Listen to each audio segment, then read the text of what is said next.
Terima kasih Yang Mulia. Saya mau bertanya kepada saudari ahli psikologi forensik. Dalam persidangan, Baradae menjelaskan bahwa saat kejadian di Duren 3 tanggal 8 Juli, dia berada dalam kondisi tertekan, bahkan takut ketika dia diperintahkan oleh FS untuk menembak Joshua. Baradae juga sampaikan dalam sidang bahwa pikirannya kacau. Kalau dia tidak tembak Joshua, dia takut dia yang ditembak oleh FS. Karena dia tahu FS sangat marah, punya pistol, dan perintahkan dia untuk menembak Joshua. Jadi ada kondisi kebatinan yang membuat dia merasa takut. Pertanyaan kami, bagaimana analisis psikologi terhadap kejiwaan Baradae pada detik-detik sebelum terjadinya penembakan yang dilakukan terhadap Joshua? Khususnya ketika saudara FS perintahkan dia dengan kata-kata, "Woi, kau tembak, cepat, cepat kau tembak dia." Bagaimana kondisi psikologis dia saat itu? Mohon dijelaskan, terima kasih. Ya, kondisi psikologisnya pada saat itu diakui memang dalam keadaan ketakutan oleh saudara Richard Eliezer. Nah, di dalam situasi ketakutan itu ada satu kondisi emosi yang memuncak. Nah, kalau kita bicara pada emosi, emosi itu bisa mengarahkan satu perilaku seseorang. Reaksi emosional di otak itu dapat mengaktifasi daerah otak lain untuk memulai sebuah aktivitas perilaku.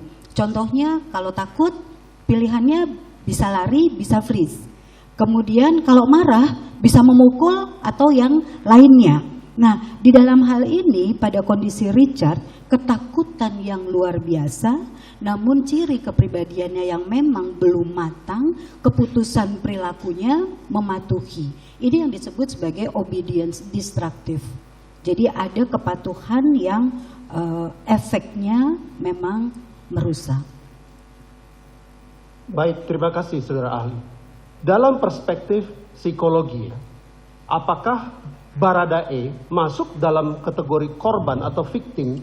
Dalam hal ini korban tekanan mental atau kejiwaan, atau dalam istilah sekarang Baradae itu bisa dibilang kena mental dari kemarahan FS yang adalah seorang jenderal ketika itu.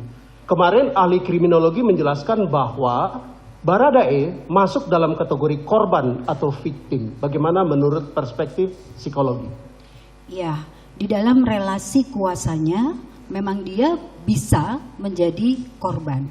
Namun kalau kita bicara pada proses psikologis, ada free will, ada keinginan bebas yang menjadi milik dari masing-masing orang. Maka tadi saya sampaikan sehingga ada perbedaan antara respon dari saudara Ricky yang lebih stabil dengan respon saudara Richard yang memang kondisi emosinya lebih tidak stabil dibanding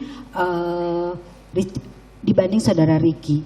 Demikian, jadi ada free will sebetulnya, ada keinginan bebas. Pada saat itulah kemudian seseorang mengambil keputusan menuruti atau tidak menuruti.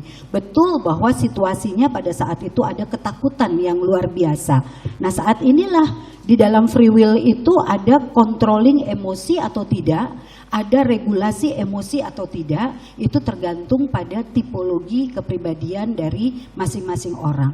Jika ditanya, apakah situasi itu membingungkan, menakutkan sehingga mendorong orang untuk patuh? Bisa ya, bisa tidak. Demikian. Baik, terima kasih. Saudara ahli tadi menjelaskan bahwa Richard Eliezer itu memiliki tingkat kepatuhan yang sangat tinggi terhadap otoritas. Betul. Dan juga bahwa ada karakter destructive obedience dalam diri Richard, sehingga jika ada perintah dari pejabat yang secara pangkat jauh lebih tinggi, maka ada emosi yang kurang stabil, ada ketakutan, dan tidak berani menolak perintah dari atasan meskipun perintahnya melawan hukum. Pertanyaan kami ya, dalam ilmu psikologi, ada orang seperti karakter Richard Eliezer ini. Ya, faktor mana yang lebih mendominasi? Apakah free will tadi atau destructive obedience yang ada pada diri Richard Eliezer?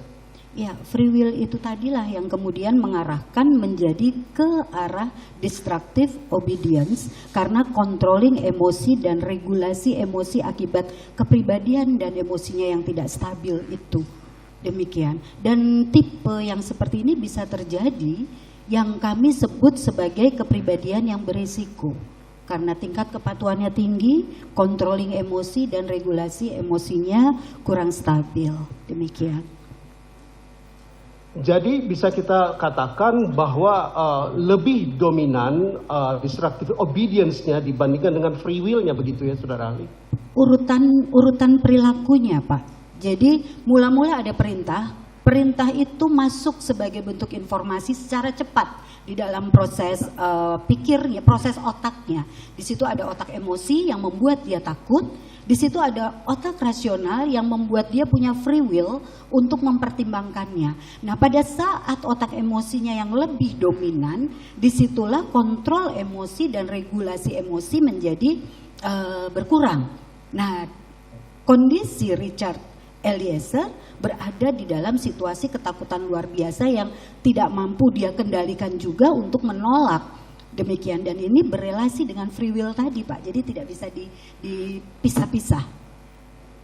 Baik, terakhir dari kami, apakah faktor tekanan atau perintah dari atasannya yang secara pangkat jauh lebih tinggi, itulah yang membuat Richard terkondisikan untuk tidak berani menolak perintah atasan meskipun perintah itu melawan hukum? Mohon penjelasan ahli lebih komprehensif terhadap hal ini. Betul. Terima kasih. Jadi adanya obedience, adanya kepatuhan yang tinggi, kemudian adanya satu motivasi dari dirinya untuk bisa terus berkembang di dalam kehidupan karirnya. Dan pada saat itu sosok yang melakukan memberi perintah itu adalah sosok atasannya, memang itu mempengaruhi ke otak emosi dan ke otak rasional. Kemudian di dalam dialognya itu otak rasionalnya dikalahkan oleh otak emosi yang ketakutan, sehingga kepatuhan itu yang lebih menonjol pada diri Richard Eliezer. Baik, terima kasih Saudara ahli, penjelasan Anda sangat melegakan bagi kami sebagai penasihat hukum Richard Eliezer.